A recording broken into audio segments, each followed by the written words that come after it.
Hello বন্ধুরা, আজকের দুপুরে কি রান্না হবে তাই দিয়ে ব্লগটা শুরু করলাম। মটন নিয়েছে ওর বাবা, এখানে 700 গ্রামের মতো মটন আছে। আজকে মটনের ঝোল আর একটু ভাজাভাজি হবে আর ভাত। আর এদিকে হাঁড়িতে ভাত চাপিয়ে দিয়েছি। মেয়েরা ঘুম থেকে ওঠেনি, ছোটো মেয়েটা উঠেছে, বড়টা এখনও ওঠেনি। তাই ছোটো মেয়ের ব্রাশ করাও হয়ে গেছে, মুখ ধোয়া। তা ওকে ভাবলাম একটু চিড়া আর কলা দিয়ে দিই। একটু চিড়া কলা আর এর মধ্যে একটু চিনি দেবো আর একটু নুন দিয়ে দেবো, বিট নুন দিয়ে মেখে ওকে দেবো খেতে।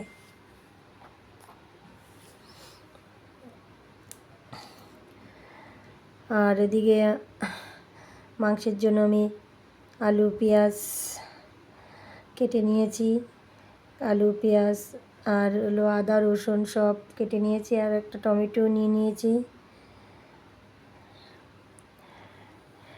এবার এগুলো সব বাটাবাটি করব মশলা। আর তারপরে আবার একটু বেগুন কেটেছি, করলা আর কুমড়ো, এগুলো ভাজাভাজি করব। এই ভাজাভাজি আর এই মাংসের ঝোল।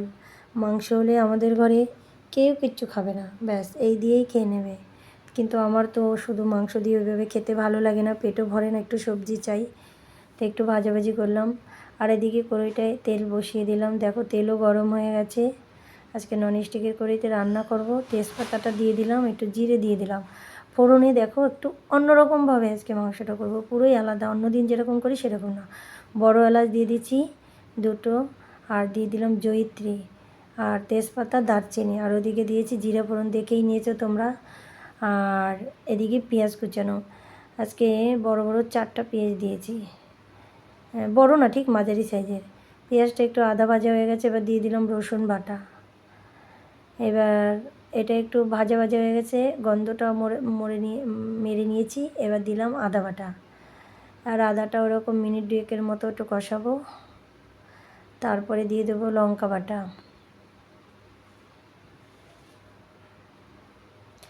এইবার হলো লঙ্কা বাটা। লঙ্কা বাটা বলতে এটা শুকনো লঙ্কা না, এটা কাঁচা পাকা লঙ্কা বাটা দিয়েছি। একটু জল দিয়ে দিলাম। তারপরে দেবো একটু জিরের গুঁড়ো। এবার যে গুঁড়ো মশলাগুলো দেবো সেগুলো সব আমাদের ঘরের তৈরি করা মশলা। জিরের গুঁড়ো আর হলো ধনিয়ার গুঁড়ো দেবো একটু।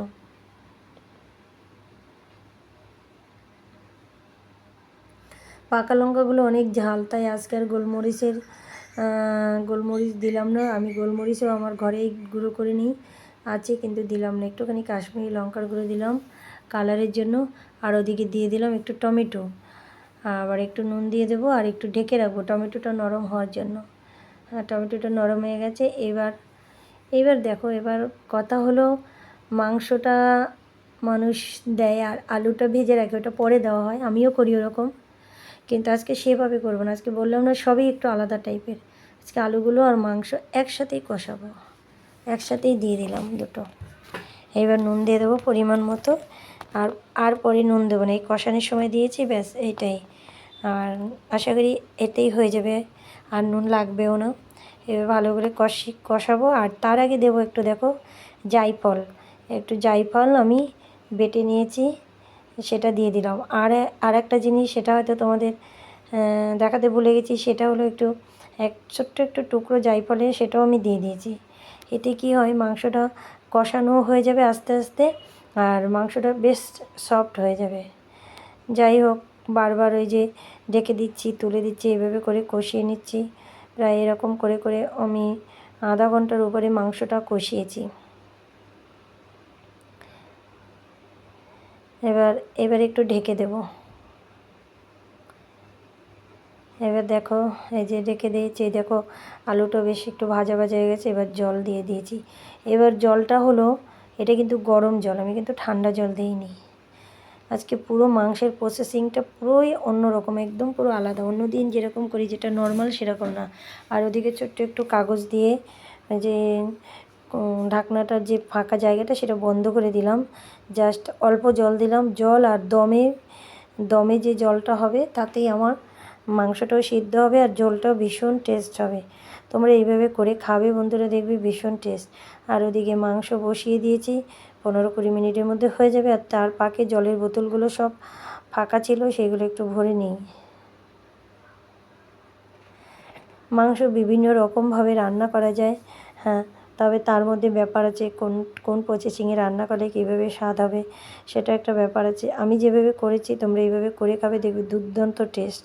সব বোতলগুলো ভরা হয়ে গেল। এদিকে ঘরের দিকে যাব, দিয়ে খুব কাঁদছিল, কারণ দিয়ে মাংস খেতে ইচ্ছে করছে, বলছে আমি মাংস খাবো এক্ষুনি। তা আমি বলছি মাংস কাঁচা বাবা, এখন খেতে পারবে না, মাংসটা হোক। তো খুব কাঁদছিল, বোঝে না তো, ছোটো মানুষ। তোকে আবার নিয়ে এসে দেখালাম, ওই দেখো সবে মাংসটা এখন আরেকটু সিদ্ধ হবে, ওকে তাই বলছি আমি, এই যে সিদ্ধ হয়েছে বাবা, কিন্তু আরেকটু হলে ভালো হবে। তা যাই হোক, অনেক কষ্ট করে ওকে থামালাম। তারপরে আবার 5 মিনিট পর দেখালাম মাংস হয়ে গেছে, এবার নামিয়ে দেবো। এই দেখো মাংস নামিয়েও দিয়ে দিলাম। বেশ গন্ধটা যা দারুণ আসছে না, মানে কি বলবো, দেখো তোমাদের